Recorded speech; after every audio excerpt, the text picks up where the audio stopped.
Hello guys, we'll see how to install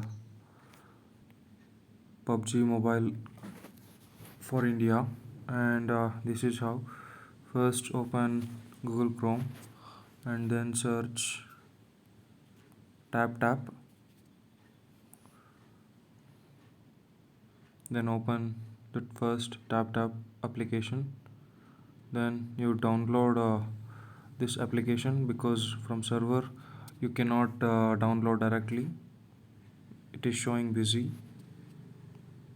And now after downloading, you enter into the app.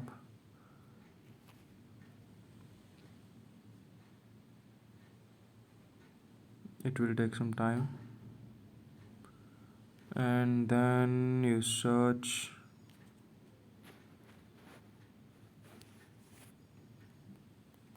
pubg battleground India, and you tap on this, and you can download.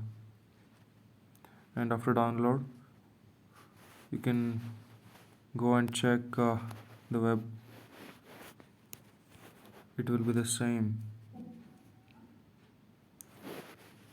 So you can see it play button after you download it from web also.